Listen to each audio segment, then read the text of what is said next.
Bueno, en esta mañana les quiero compartir una palabra que el Señor me dio tan a mí que siento que soy egoísta o mentirosa si les digo, no, esta palabra es para la iglesia. Fue 100% para mí. Siempre me habla en partes, creo que es para que yo no me asuste o no sienta que hago las cosas tan mal. Y oré muchísimo por esta palabra y Dios me la fue cambiando hasta ayer. Así que, sean pacientes. No tengo la memoria de mi esposo, que es maravillosa. No me acuerdo las cosas de memoria, así que voy a leer un poco. Y espero que Dios nos hable a través de su palabra. Voy a empezar a leer una historia que está en la Biblia, en Marcos 5. Yo voy a leer todo, pero después ustedes si quieren anotar y después si lo vuelven a leer, siempre es bueno leer lo que alguien lee desde acá arriba, a ver si Dios nos confirma lo que yo les estoy compartiendo, ¿no es cierto? La palabra es la que habla. Voy a tratar de ser lo más fiel a ella que pueda. Marcos 5 arranca diciendo: entonces llegaron al otro lado del lago, a la región de los Gadarenos, cuando Jesús bajó de la barca.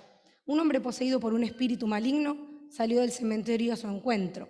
Este hombre vivía entre las cuevas de entierro y ya nadie podía sujetarlo, ni siquiera con cadenas. Siempre que lo ataban con cadenas y grilletes, lo cual le hacían a menudo, él rompía las cadenas de su muñeca y destrozaba los grilletes. No había nadie con suficiente fuerza para someterlo. Día y noche vagaba por las cuevas donde enterraban a los muertos y por las colinas, aullando y cortándose con piedras afiladas. Cuando Jesús todavía estaba a cierta distancia, el hombre lo vio, corrió a su encuentro y se inclinó delante de él. Dando un alarido, gritó: ¿por qué te entrometes conmigo, Jesús, Hijo de Dios el Altísimo? En el nombre de Dios te suplico que no me tortures. Pues Jesús ya le había dicho al espíritu: sal de ese hombre, espíritu maligno. Entonces Jesús le preguntó: ¿cómo te llamas? Y él contestó: me llamo Legión, porque somos muchos los que estamos dentro de este hombre. Entonces los espíritus malignos le suplicaron una y otra vez que no les enviaran a un lugar lejano. Sucedió que había una gran manada de cerdos alimentándose en una ladera cercana. Envíanos a esos cerdos, suplicaron los espíritus, déjanos entrar en ellos. Entonces Jesús le dio permiso. Los espíritus malignos salieron del hombre y entraron en los cerdos, y toda la manada de unos 2000 cerdos se lanzó al lago por el precipicio y se ahogó en el agua. Los hombres que cuidaban los cerdos huyeron a la ciudad cercana y sus alrededores y difundieron la noticia mientras corrían. La gente salió corriendo para ver lo que había pasado. Pronto una multitud se juntó alrededor de Jesús y todos vieron al hombre que había estado poseído por la legión de demonios. Se encontraba sentado allí, completamente vestido y en su sano juicio, y todos tuvieron miedo. Entonces los que habían visto lo sucedido le contaron a los otros lo que había ocurrido con el hombre poseído por los demonios y con los cerdos. Y la multitud comenzó a rogarle a Jesús que se fuera y los dejara en paz. Mientras Jesús entraba en la barca, el hombre que había estado poseído por los demonios le suplicaba que le permitieran acompañarlo. Pero Jesús le dijo: no, ve a tu casa y a tu familia y diles todo lo que el Señor ha hecho por ti y lo misericordioso que ha sido contigo. Así que el hombre salió a visitar las 10 ciudades de esa región y comenzó a proclamar las grandes cosas que Jesús había hecho por él, y todos quedaban asombrados de lo que él decía. Permiso, voy a tomar. Cuando leo la palabra siempre trato de ponerme en el lugar sin fantasear demasiado y sin poner mucho de mi imaginación. Pero muchas cosas, como soy muy mental, trato de imaginármelas porque si no, no las entiendo, ¿no? Si bien el Señor hace cosas maravillosas, a veces las entiendo más por espíritu que por entendimiento, ¿no?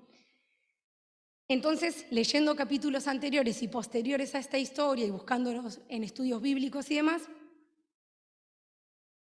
esta historia pasa exactamente después de que Jesús calma la tormenta. ¿Se acuerdan que él se duerme en la barca y hay una tormenta y los discípulos le avisan y él calma las aguas y la tormenta con la simple palabra, ¿no? Le dice que se calmen y la naturaleza le hace caso. En ese versículo, en el 4:35, dice, al atardecer Jesús dio a sus discípulos. Entonces, sabemos que esto pasó cuando él se sube al atardecer a la barca y empieza a navegar por el lago de Galilea hacia llegar a lo de Gadara, ¿no?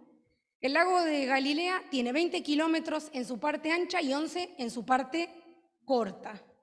Por donde Jesús haya ido en tiempos y con la barca que era, él llega a la tierra de los Gadarenos de noche. ¿Me van siguiendo? Entonces sabemos que Jesús se baja de la barca de noche.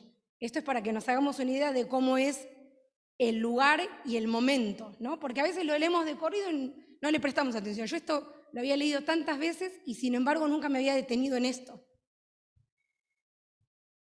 Cuando él llega y pone el pie ahí en Gadara, llega a una costa de tierra que hay piedras calizas. Las piedras calizas suelen ser huecas o fáciles de abocar y entonces en ese tiempo los usaban para hacer las tumbas. Entonces Jesús llega de noche a un lugar de tierra donde había piedras calizas y básicamente un cementerio, ¿no es cierto? De noche y no había luz, ¿no es cierto? Porque en ese tiempo no había celular con linterna, no había nada. Llega de noche. Yo pensaba esto. Situémonos al lado de Jesús, ¿no? Llegamos, nos bajamos de la barca, un cementerio todo oscuro, no se ve nada. El lugar totalmente macabro. Yo ya creo que la palabra cementerio de noche ya me asusta de no sé por qué. Y párense así al lado de él. Y del medio del cementerio viene corriendo un hombre endemoniado a buscar a Jesús. Yo creo que automáticamente giro sobre mi propio eje y vuelvo a la barca. Le erro, me caigo y nado hasta el otro lado, porque otra cosa no hubiese hecho, no me hubiese quedado a ver qué pasaba. Pero Jesús no lo hizo. Y yo me pregunté, ¿por qué no lo hizo? ¿Por qué no se fue? Y después me pregunté, ¿por qué no lo teletransportó al endemoniado al otro lado y dejó que los demonios siguieran con lo que estaban haciendo en su vida? Y esto me empezó a hablar de características que tiene Jesús. Porque Jesús fue valiente y osado, porque se paró firme frente a un hombre endemoniado que venía corriendo saliendo de un cementerio. Pero también me habló de una de sus características que más amo, que es compasión. Jesús tuvo compasión de un hombre endemoniado, porque Jesús nos ama a todos, aún cuando salimos corriendo de cementerios con demonios adentro.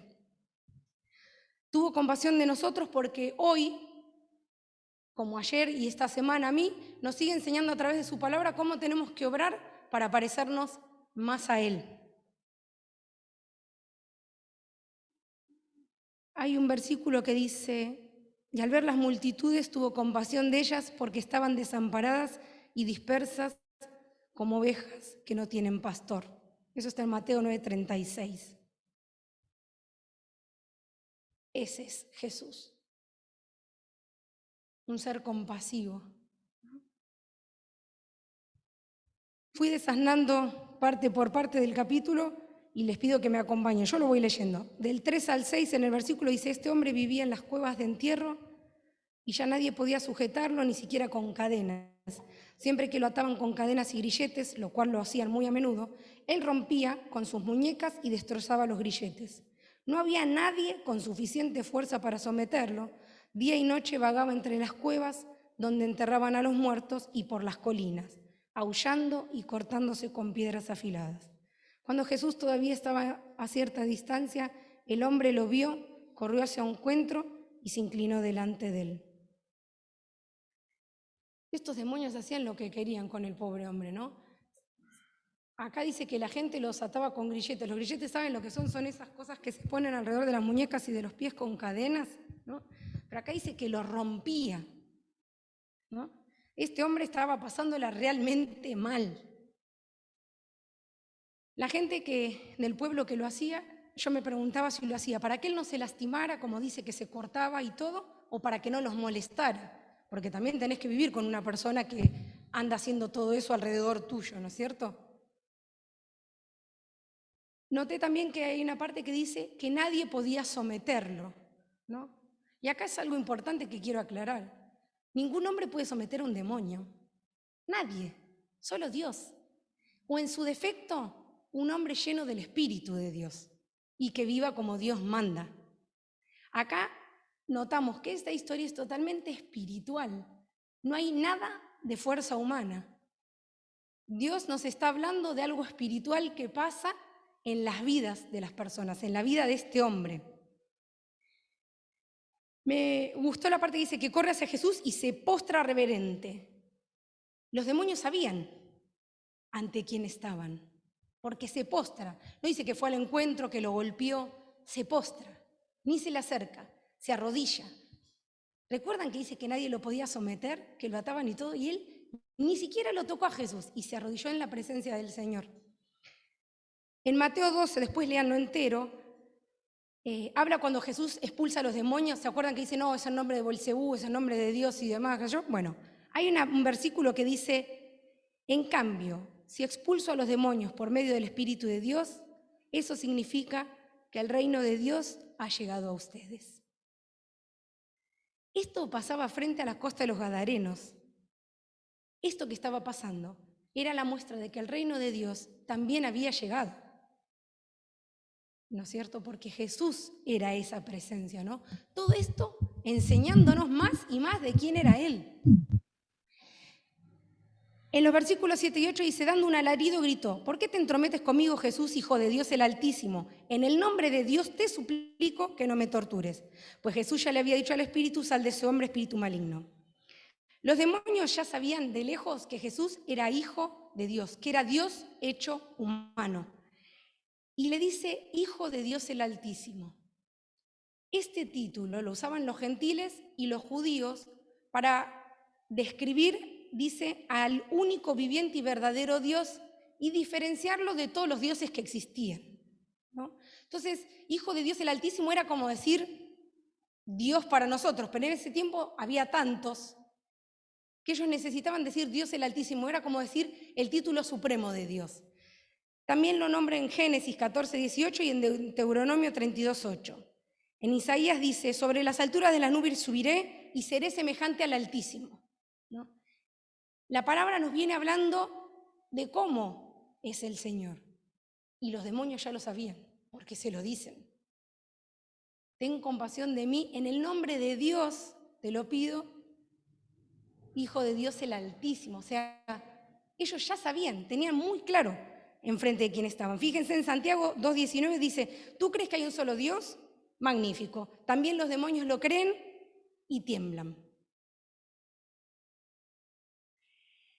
Sus discípulos, pensemos en esto, que venían con él, aún habiendo visto lo de la tormenta y después de ver esto y demás, la Biblia nos cuenta que recién creen que Jesús era hijo de Dios el Altísimo cuando se muere, resucita y se les aparece.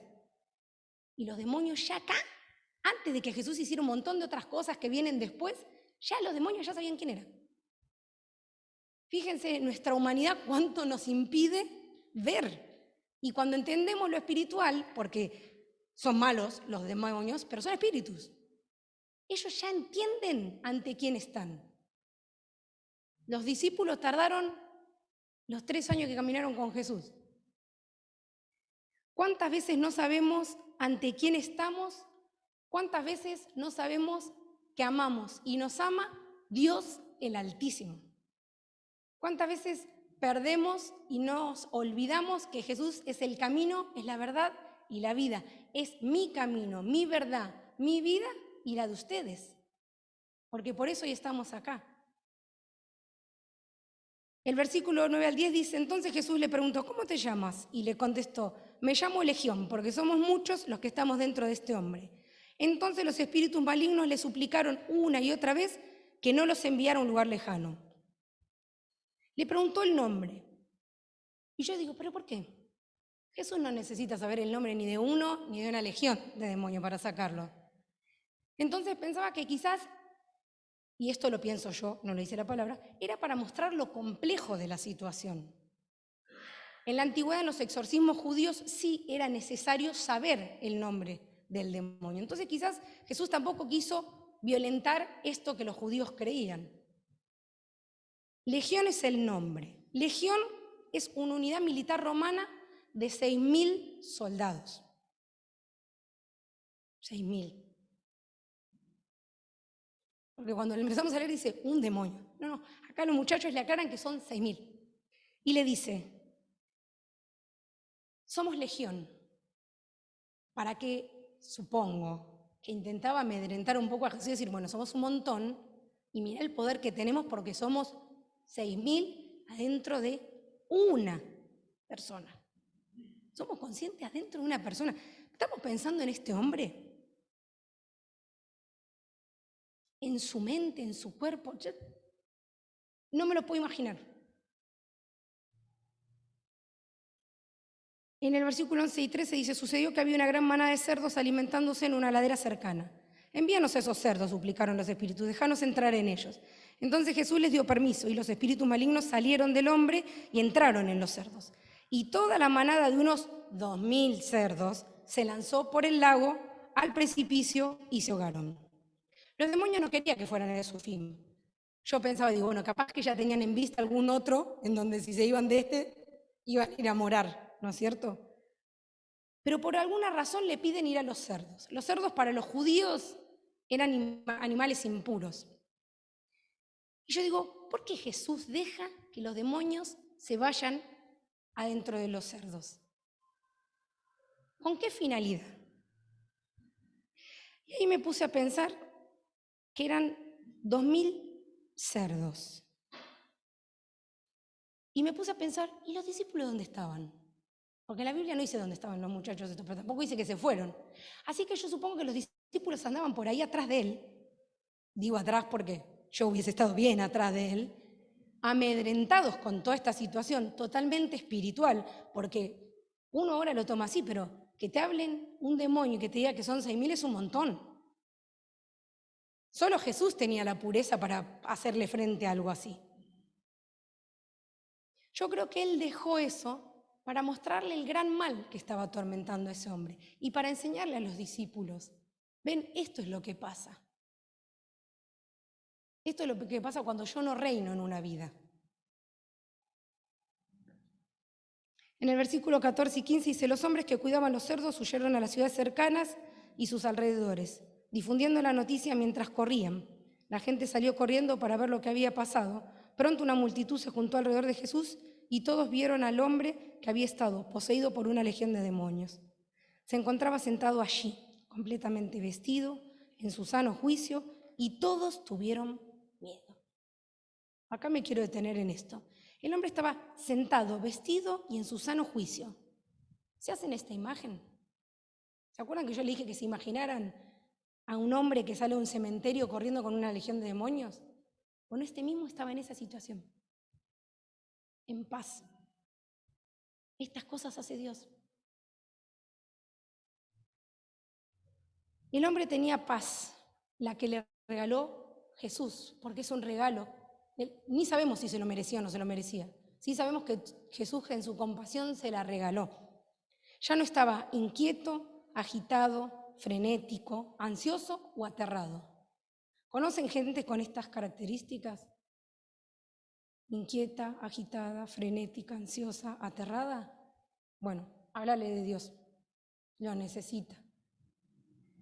Juan 14, 27 dice, la paz les dejo, mi paz les doy, yo no se las doy a ustedes como las da el mundo, no se angustien ni se acobarden. Es tremendo. Esa paz nos da Él. Le regaló la paz después de tener 6.000 demonios gobernando en su cuerpo.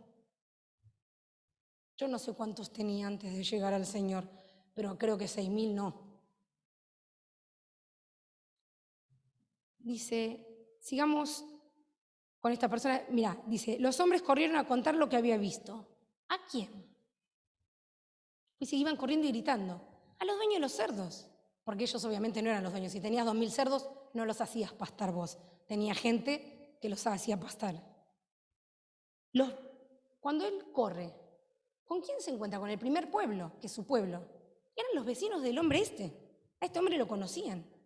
Debían ser las personas que lo ataban, debían ser las personas a las que él corría o asustaba, o a las personas que iban a los cementerios qué sé yo, ahí a ver a sus seres queridos o a dejarle flores, no sé si se usaba eso, y él los corría, o cuando tenían que ir a pescar y se iban para la costa, como estaba cerca del cementerio, a esas personas les contó. No les contó a otro barrio, no se fue, le contó a otro pueblo, corriendo. O sea, la distancia era corta, a él lo conocían estas personas. Cuando ellos vuelven, ven que está en paz.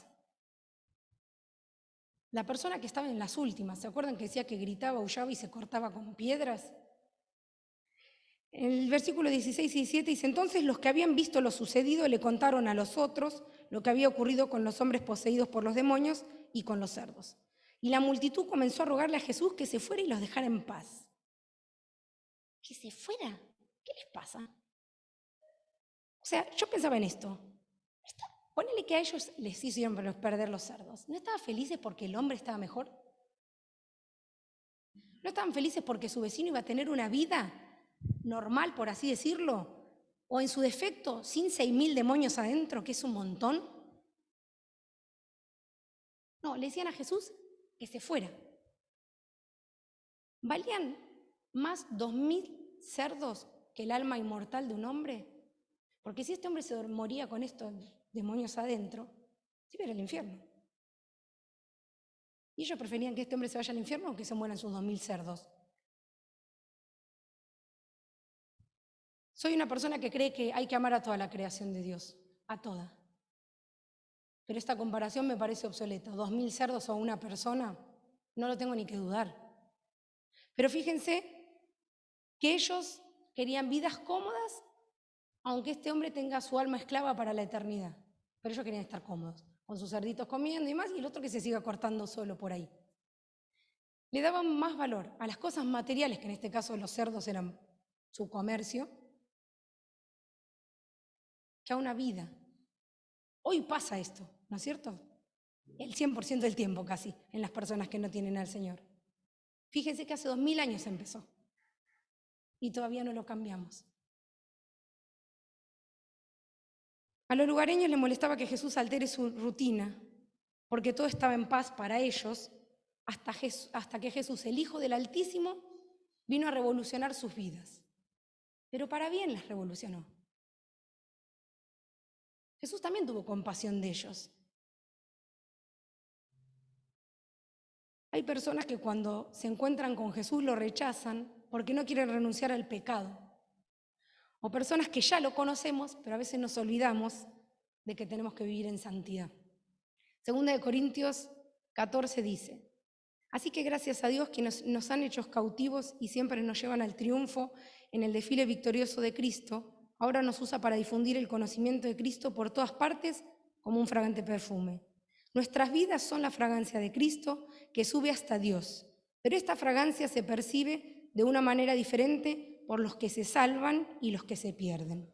Para los que se pierden somos un espantoso olor de muerte y condenación, pero para aquellos que se salvan somos un perfume que da vida. ¿Y quién es la persona adecuada para semejante tarea? Ya ven, no somos como tantos charlatanes que predican para provecho personal. Nosotros predicamos la palabra de Dios con sinceridad y con la autoridad de Cristo, sabiendo que Dios nos observa. No todos los que le prediquemos al Señor le van a aceptar. En el versículo 16 dice, para los que se pierden somos un espantoso olor de muerte y condenación, pero aquellos que se salvan somos un perfume de vida. Es para pensar, ¿no? Para los que se pierden somos la muestra de que ellos no la van a pasar bien en la eternidad. En Efesios 5 dice, perdón, ahí vamos.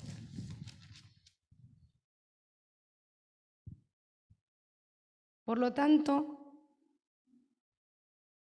esto tomémoslo como que Dios nos lo dice, que en realidad es así, nos lo dice a nosotros, pero en esta mañana dice, por lo tanto, imiten a Dios en todo lo que hagan porque ustedes son hijos de Dios. Vivan una vida llena de amor, siguiendo el ejemplo de Cristo. Él nos amó y se ofreció a sí mismo como sacrificio por nosotros, como aroma agradable a Dios. Que no haya ninguna inmoralidad sexual, impureza ni avaricia entre ustedes. Tales pecados no tienen lugar en el pueblo de Dios. Los cuentos obscenos, las conversaciones necias y los chistes groseros no son para ustedes.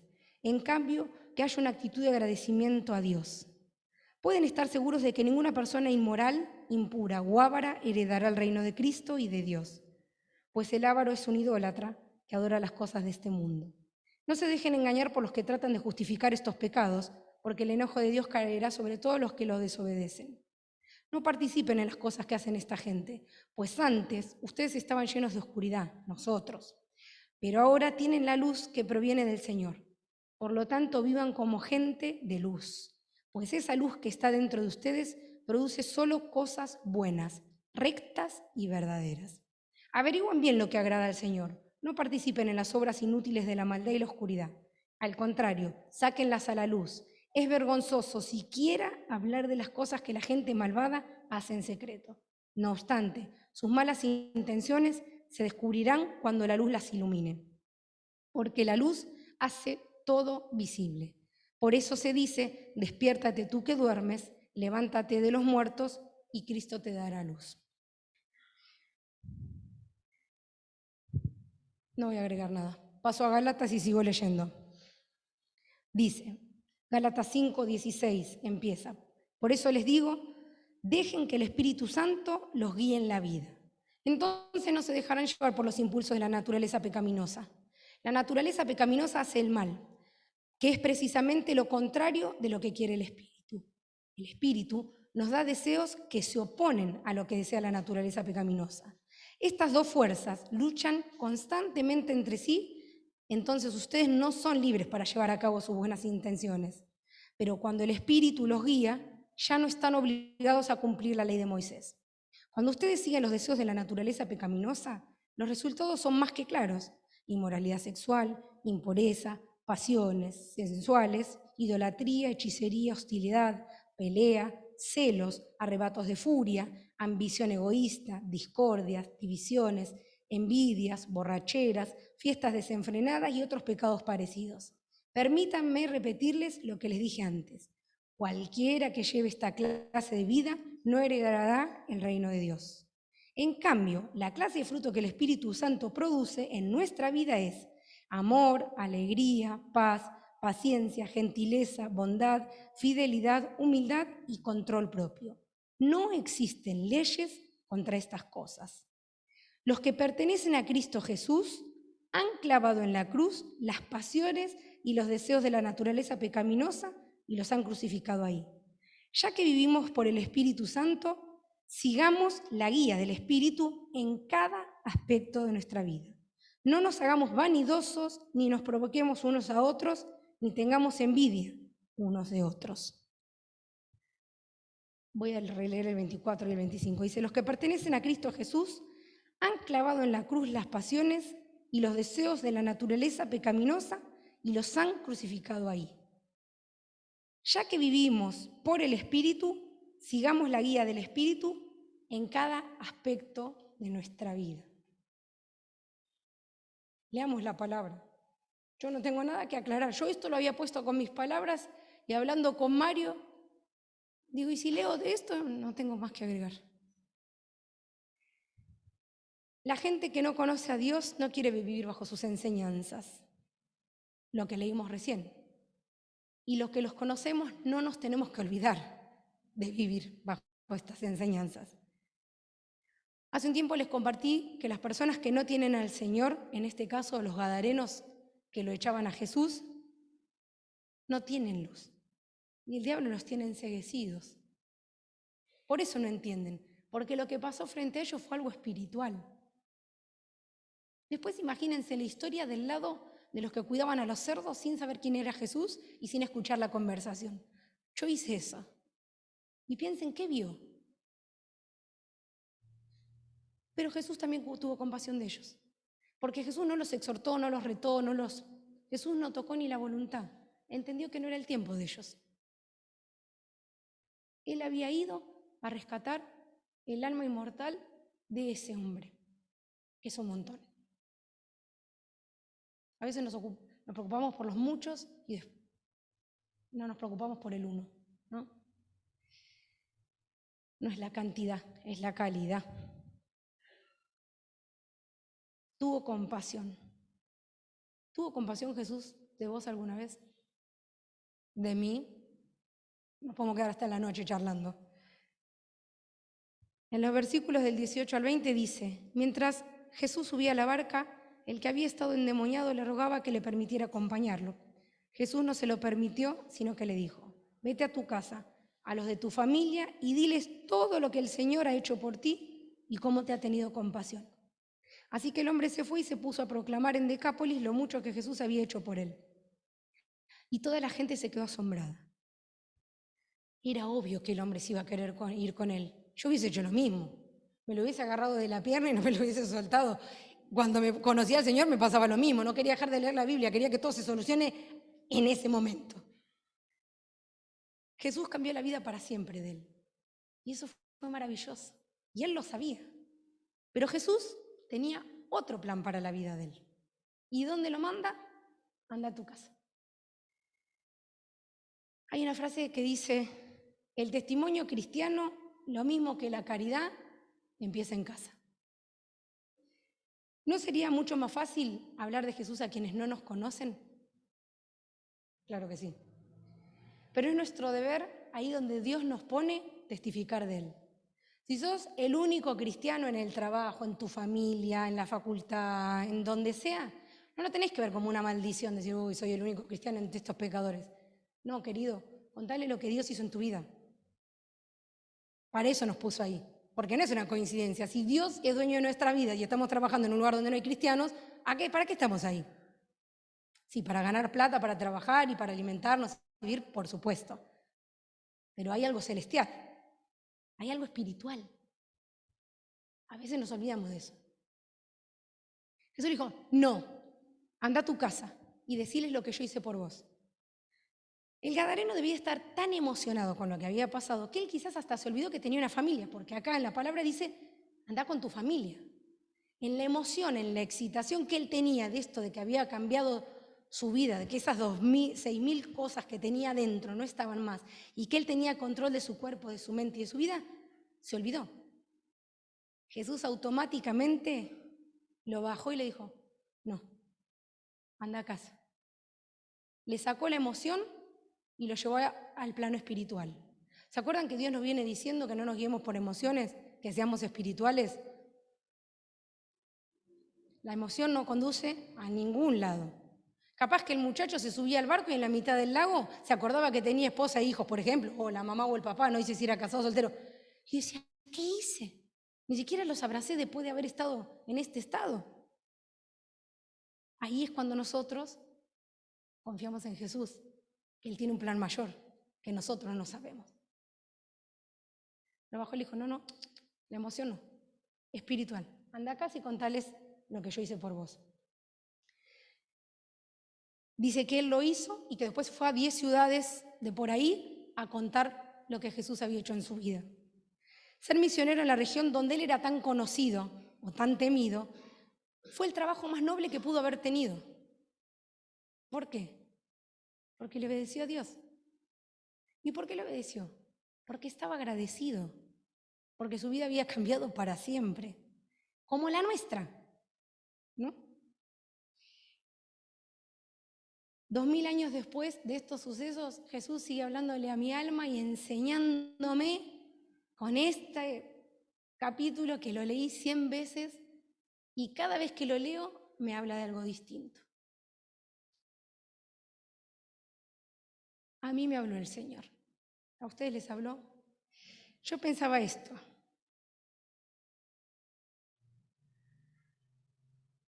En mi vida y en la vida de ustedes, Jesús y en la de este hombre, ¿no? Irrumpe en la oscuridad y nos llena de luz. Y cuando nosotros nos aferramos a Él, tenemos que entender que si vivimos una vida espiritual y no emocional, vamos a entender los planes que Jesús tiene para nuestra vida y lo vamos a obedecer. ¿Pero saben por qué lo vamos a obedecer? Porque es el plan que la persona que más nos ama en el universo hizo para nuestra vida. Es el plan que la persona más poderosa del universo, que los demonios le temen y que la naturaleza le responde, hizo para mi vida, para la de ustedes. Eso es maravilloso.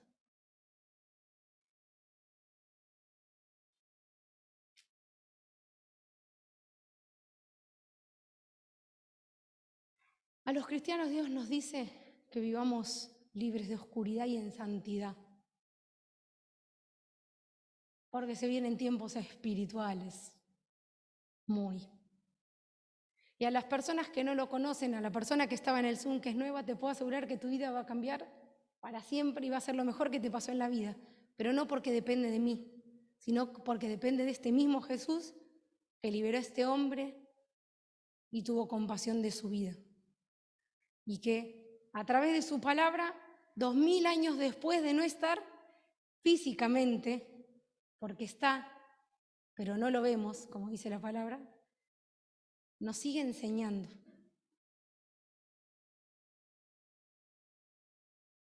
No nos basemos en lo que dice la persona que está acá.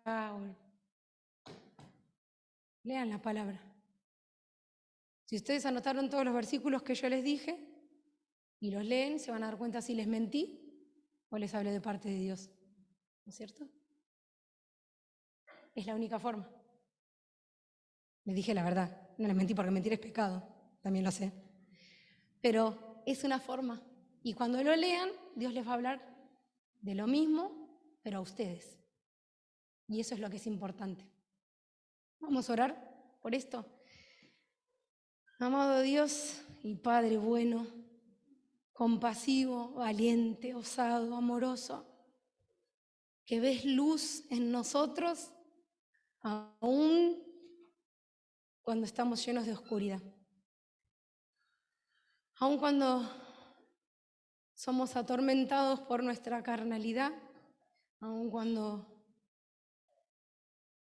somos tan poquito, con amor reverente nos postramos ante tu presencia y te pedimos disculpas por las cosas malas. Te pido que dejes en el corazón de cada uno lo que vos necesites, que ellos aprendan. Gracias por poder leer tu palabra libremente, poder hablar de ella. Gracias por esta familia hermosa que nos diste. Bendecinos, usanos y santificanos para poder recibir a los que vendrán, para que podamos ser seres espirituales guiados por tu espíritu, para que podamos ser luz a todas esas personas que, igual que este pobre hombre, están atormentados por la oscuridad, porque nosotros tenemos una verdad y la tenemos que contar. Vos sos nuestro camino, nuestra verdad y nuestra vida, y lo declaro en esta mañana, porque vos sos lo mejor que nos pasó. Gracias, Señor, en el nombre de Jesús. Amén. Quiero que cantemos esta canción, que la cantamos en una reunión especial de los adolescentes. Cántenla, pero como una oración al Señor. Yo no la voy a cantar, la van a cantar ellos, ¿no? Lean bien la letra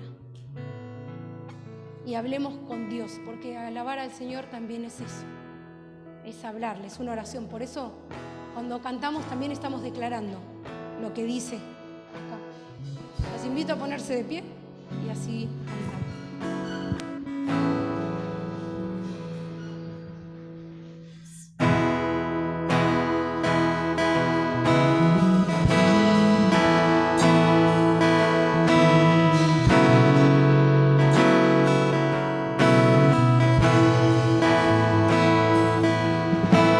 Señor, yo nací para llamarte Dios, yo nací para llamarte Padre y estar a tu lado. Señor, desde el vientre escogido soy, fui llamado solo para ti. Bendito soy si vivo a ti, oh Dios. Mas día a día el pecado viene y me llama. Día tras día circunstancias vienen y me llaman.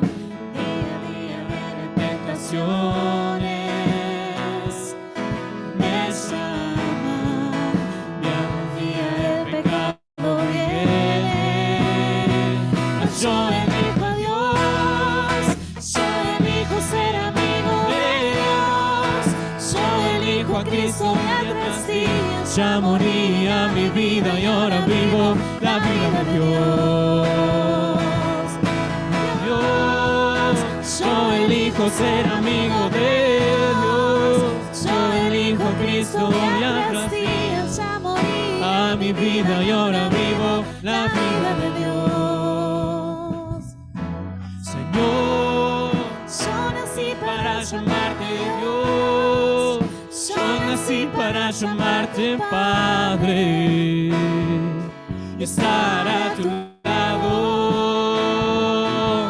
Señor, desde el vientre escogido soy, fui llamado solo para ti. Bendito soy si vivo en obediencia a ti, oh Dios. Pues día a día el pecado viene y me llama. Día a día circunstancias vienen y me llaman. Día a día tentaciones y me llaman. Día tras día el pecado viene, mas yo elijo a Dios. Yo elijo ser amigo de Dios. Yo elijo a Cristo día tras día. Ya morí a mi vida y ahora vivo la vida de Dios. Yo elijo ser amigo de Dios. Yo elijo a Cristo día tras día. Ya morí a mi vida y ahora vivo la vida de Dios. De Dios. Yo elijo ser amigo de Dios. Yo elijo a Cristo día tras día. Ya morí a mi vida y ahora vivo la vida de Dios. Yo elijo ser amigo de Dios. Yo elijo a Cristo día tras día. Ya morí a mi vida, ahora vivo la vida de Dios. Ya morí a mi vida y ahora vivo la vida de Dios. Quiero hacerles una invitación. ¿Quieren lo que es esta letra? Es maravillosa. Porque no dice que no vamos a ser tentados, ni que no nos van a perseguir las cosas de nuestro cuerpo. Pero habla de una elección. Yo elijo a Dios. Yo muero a mi vida y elijo a Dios. Eso es maravilloso. Yo los invito a que pasemos adelante y como familia cantemos todos juntos, aunque no te la sepas la letra. Corramos las sillas así, ven, y cantemos esta canción desde lo más profundo de nuestra alma, diciéndole al Señor que hoy entendimos lo que nos quiso decir. Y que esta letra es lo que nosotros queremos para nuestra vida. ¿Lo hacemos?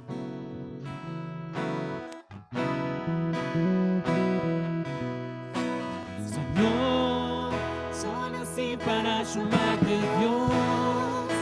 Yo nací para llamarte Padre y estar a tu lado.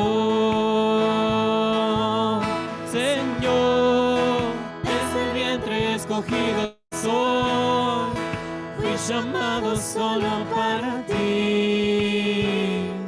Bendito soy si vivo en obediencia a ti, oh Dios. Mas día a día el pecado viene, Me llama, día a día circunstancias vienen, me llama, día a día vienen tentaciones, me llama.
moría mi vida y ahora vivo la vida de Dios.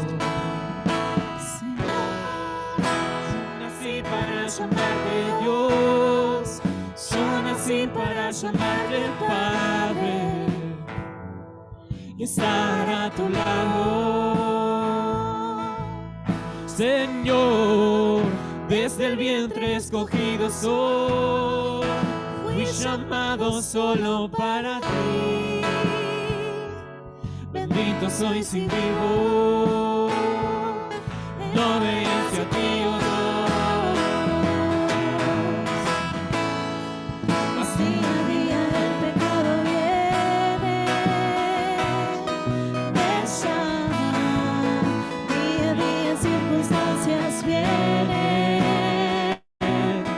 me llaman. Día a día vienen tentaciones, me llaman. Día tras día el pecado viene.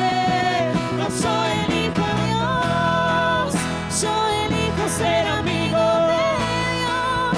Yo elijo a Cristo y a 3 días ya moría mi vida y ahora vivo la vida de Dios. Yo elijo ser amigo de Dios. Yo elijo a Cristo y a 3 días ya moría mi vida y ahora vivo la vida de Dios. Yo elijo ser amigo de Dios, Yo elijo a Cristo, y a 3 días ya morí